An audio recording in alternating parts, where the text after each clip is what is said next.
2 Samuel 7. A mensagem de Natã para Davi. O rei Davi conseguiu controlar completamente o seu reino, e o Senhor Deus o livrou de todos os seus inimigos. Um dia Davi disse ao profeta Natã: "Veja só, aqui estou eu morando numa casa revestida de madeira de cedro, enquanto a arca da aliança está guardada numa barraca." Natã respondeu: "Faça tudo o que quiser, porque o Senhor Deus está com você." Mas naquela noite o Senhor disse a Natã: "Vá e diga a meu servo Davi que eu mandei dizer o seguinte: não é você a pessoa que deve construir um templo para eu morar nele. Desde que tirei do Egito o povo de Israel e até hoje, eu não tenho morado em nenhum templo. Tenho viajado morando numa barraca. Em todas as minhas viagens com o povo de Israel, nunca perguntei aos líderes que escolhi por que razão eles não construíram para mim um templo revestido de cedro. Portanto, diga ao meu servo Davi que eu, o Senhor Todo-Poderoso, digo o seguinte: eu tirei você do trabalho de cuidar das ovelhas nos campos, para que governasse o meu povo de Israel. Estive com você em todos os lugares por onde tem ido, e, conforme você foi avançando, eu o defendi de todos os seus inimigos. Eu farei com que você seja famoso, tão famoso quanto os maiores líderes do mundo. Escolhi um lugar para o meu povo de Israel e o fiz morar ali, onde eles viverão em paz. Desde que entraram nesta terra, eles têm sido atacados por povos violentos, mas isso não acontecerá mais. Eu prometo que livrarei você de todos os seus inimigos e que lhe darei descendentes. E quando você morrer e for sepultado ao lado dos seus antepassados, eu colocarei um dos seus filhos como rei e tornarei forte o reino dele. Será ele quem construirá um templo para mim, e eu farei com que os seus descendentes governem para sempre. Eu serei o pai dele, e ele será meu filho. Quando ele errar, eu castigarei como um pai castiga seu filho. Porém, não retirarei dele o meu amor, como fiz com Saul, para que você pudesse ser rei. Você sempre terá descendentes, e eu farei com que o seu reino dure para sempre. E a sua descendência real nunca terminará." E Natã contou a Davi tudo o que Deus lhe havia revelado. A oração de agradecimento de Davi. O rei Davi entrou na barraca, sentou-se e orou assim: "Ó Senhor meu Deus, eu não mereço tudo o que fizeste por mim no passado, e a minha família também não merece. E como se as bênçãos do passado ainda fossem poucas, agora estás fazendo promessas a respeito dos meus descendentes no futuro. E deixaste um homem ver isso. Ó Senhor, meu Deus, o que mais posso te dizer? Tu me conheces, pois sou teu servo. Era o teu desejo e propósito fazer isso. E tu me deixaste saber de todas essas grandes coisas. Como és grande, ó Senhor nosso Deus, não há ninguém igual a ti. Como temos ouvido dizer, somente tu és Deus, não existe outro. Não há nenhuma outra nação na terra como o teu povo de Israel, que libertaste para ser o teu próprio povo. Tu te tornaste famoso e fizeste grandes e maravilhosas coisas por eles. Tu libertaste o teu povo do Egito, e expulsaste as outras nações e seus deuses conforme o teu povo ia avançando. Ó Senhor, tu fizeste com que o teu povo de Israel fosse teu povo para sempre, e te tornaste o seu Deus. E agora, ó Senhor, nosso Deus, confirma a promessa que fizeste a meu respeito, e a respeito da minha família, e cumpre o que disseste que ia acontecer. A tua fama será grande, e para sempre as pessoas dirão: o Senhor Todo-Poderoso é o Deus de Israel. E tu farás com que sempre haja reis entre os meus descendentes. Senhor Todo-Poderoso, Deus de Israel, eu tenho coragem para te fazer esta oração, porque revelaste a mim, teu servo, que farás com que os meus descendentes sejam reis. E mais, tu, ó Senhor, me fizeste essa maravilhosa promessa, e as tuas promessas sempre se cumprem, porque tu és Deus. Eu te peço agora que abençoe os meus descendentes para que eles continuem a ter sempre a tua proteção. Tu, ó Senhor, meu Deus, prometeste isso, que a tua bênção esteja com os meus descendentes para sempre." 2 Samuel 8. Diversas vitórias de Davi. Algum tempo depois, Davi atacou os filisteus, derrotou-os e acabou com o poder deles naquela região.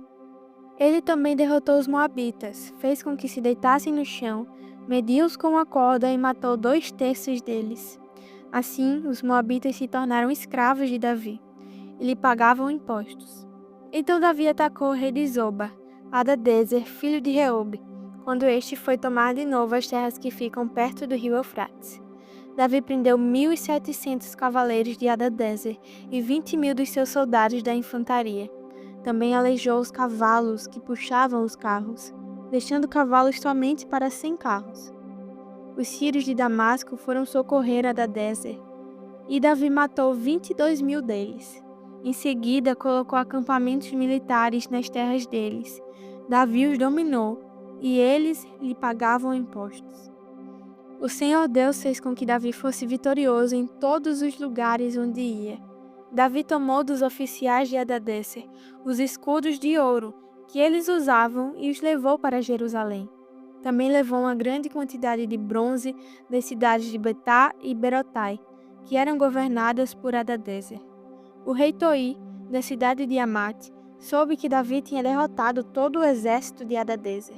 Então enviou seu filho Jorão para cumprimentar Davi e para lhe dar parabéns por ter vencido Hadadezer. Acontece que Toi havia lutado muitas vezes contra Hadadezer. Jorão levou para Davi objetos feitos de prata, de ouro e de bronze. E o rei Davi os separou para serem usados na adoração ao Senhor, juntamente com a prata e o ouro que havia tomado dos povos que havia conquistado, isto é, os edomitas, os moabitas, os amonitas, os filisteus e os amalequitas. E fez a mesma coisa com a parte do que havia tirado de Hadadezer. Davi se tornou ainda mais famoso quando voltou depois de ter matado 18.000 edomitas no Vale do Sal. Ele colocou acampamentos militares em todo o país de Edom e dominou o povo dali. O Senhor Deus fez com que Davi fosse vitorioso em todos os lugares onde ia. Davi governou todo o povo de Israel e fez com que eles fossem sempre tratados com igualdade e justiça. Joabe, cuja mãe era Zeruia, comandava o seu exército. Josafá, filho de Ailude, era o conselheiro do rei. Zadok, filho de Aitube, e Amileque, filho de Abiatar, eram sacerdotes. Seraías era o escrivão. Benaías, filho de Joiada, era o chefe dos queretitas e dos peletitas. E os filhos de Davi eram sacerdotes. Daniel 4. Nabucodonosor tem outro sonho. O rei Nabucodonosor mandou aos povos de todas as nações, raças e línguas a seguinte mensagem: Felicidade e paz para todos. Quero que todos saibam dos maravilhosos milagres que o Senhor Deus Altíssimo fez em meu favor. Grandes são os seus milagres, e as coisas que ele fez são espantosas, pois ele é o Rei eterno e reinará para sempre. E continuou: Eu, Nabucodonosor, vivia sossegado no meu palácio, e tudo ia muito bem. Mas certa noite tive um sonho que me deixou preocupado. Enquanto dormia, ideias e visões horrorosas tomaram conta de mim. Por isso mandei chamar todos os sábios da Babilônia para que eles me explicassem o sonho.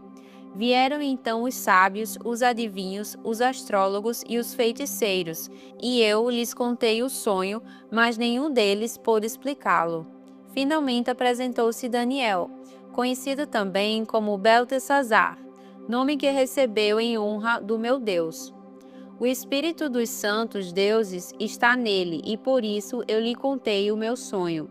Eu disse: Beltesazar, chefe dos adivinhos, eu sei que o espírito dos santos deuses está em você e que não há mistério que você não possa explicar. Por isso, vou lhe contar o sonho e quero que você explique o que ele quer dizer. Eu estava deitada na cama e, de repente, tive uma visão. Nela vi uma árvore muito alta, plantada no centro da terra. A árvore cresceu e cresceu até tocar o céu e era tão grande que podia ser vista de qualquer lugar do mundo. As suas folhas eram belas e ela dava tantas frutas que o mundo todo podia se alimentar delas. Animais selvagens descansavam na sombra da árvore, as aves faziam ninhos nos seus galhos e todos os seres vivos se alimentavam das suas frutas. Eu ainda estava sonhando quando de repente vi um anjo vigia que descia do céu, e dizia em voz muito alta: derrubem a árvore, cortem os seus galhos, tirem as folhas e joguem fora as frutas, espantem os animais que estão descansando na sua sombra e as aves que estão nos seus galhos. Mas deixem ficar o toco e as suas raízes, e o amarrem com correntes de ferro e de bronze, no meio do capim bravo no campo.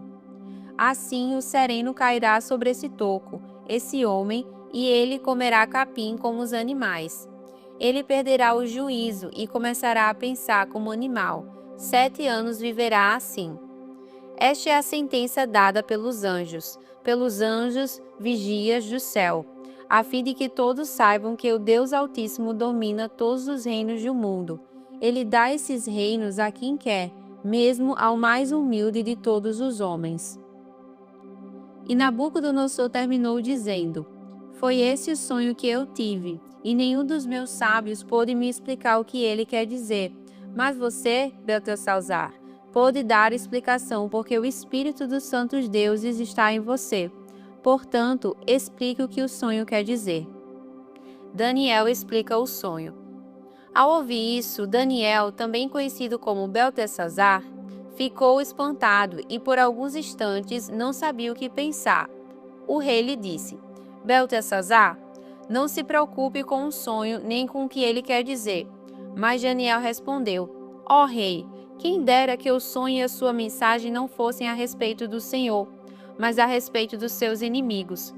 O Senhor viu uma árvore que cresceu e cresceu até tocar o céu, e que era tão grande que podia ser vista de qualquer lugar do mundo. As suas folhas eram belas, e ela dava tantas frutas que o mundo todo podia se alimentar delas.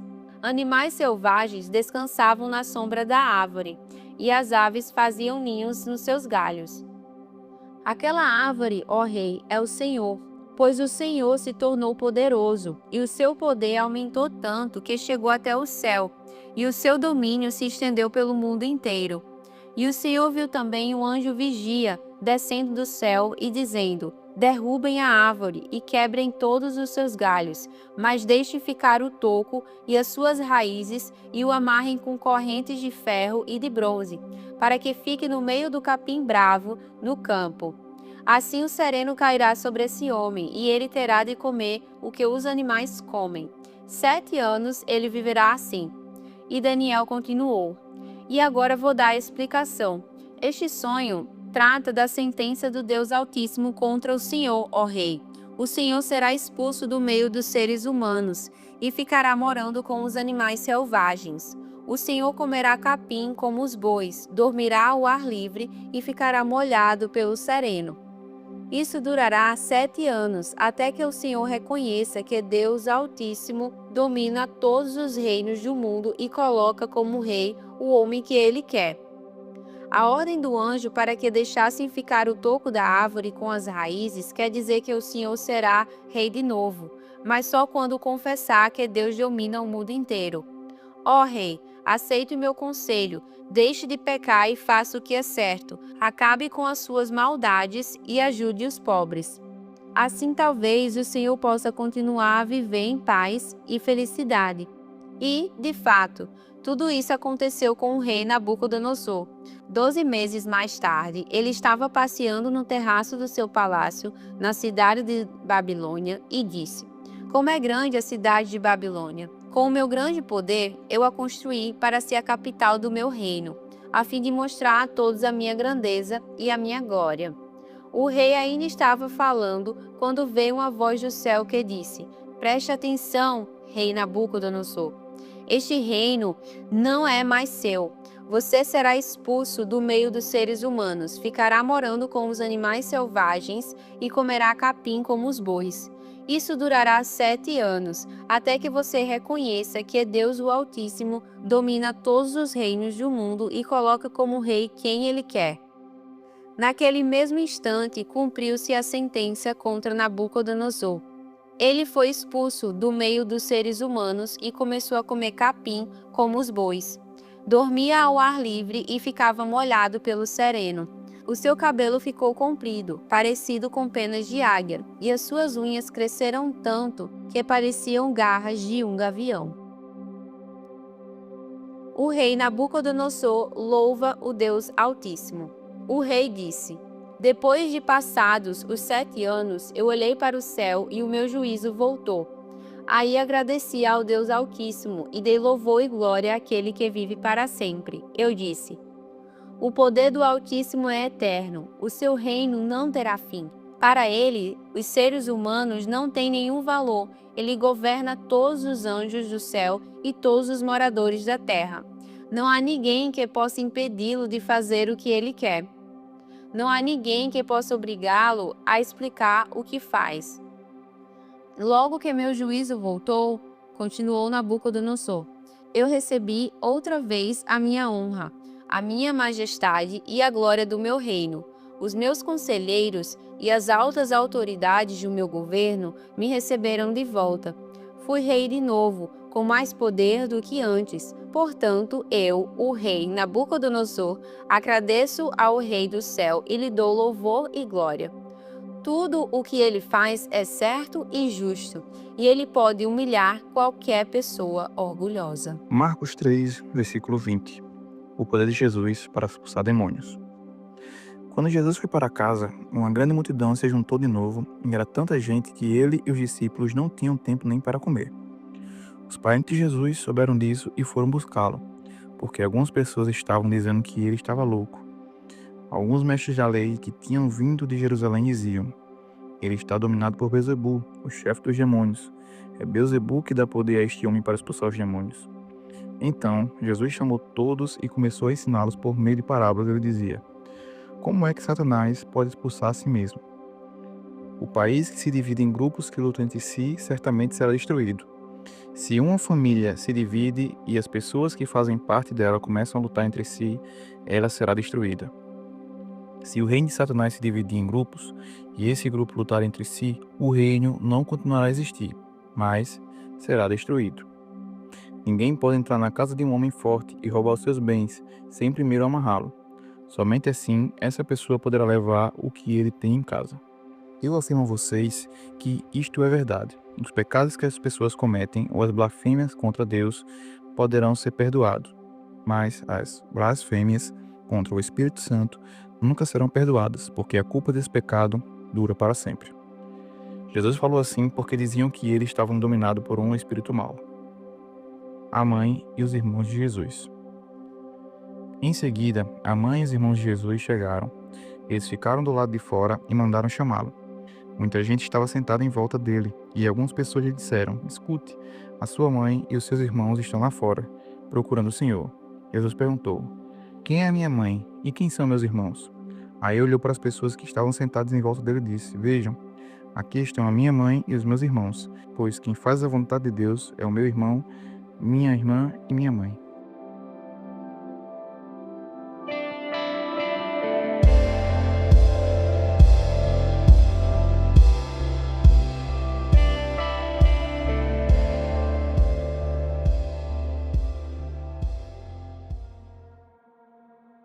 Para terminar mais um devocional, vamos orar.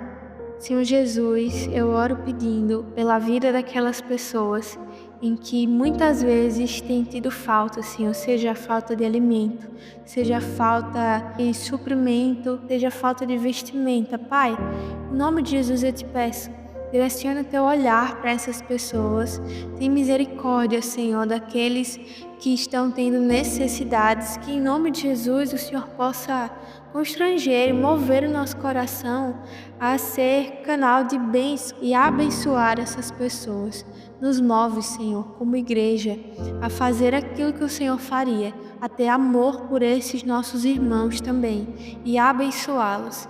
Que o Senhor possa, em nome de Jesus, modificar quadros agora, que o Senhor possa estar liberando, Senhor, o que para muitos possa ser impossível, mas que o Senhor possa estar agora liberando milagres sobre cada um, para que nada venha a faltar, que em nosso coração nós tenhamos o desejo de estar sempre abençoando aqueles que o Senhor também olha e que o Senhor deseja bem.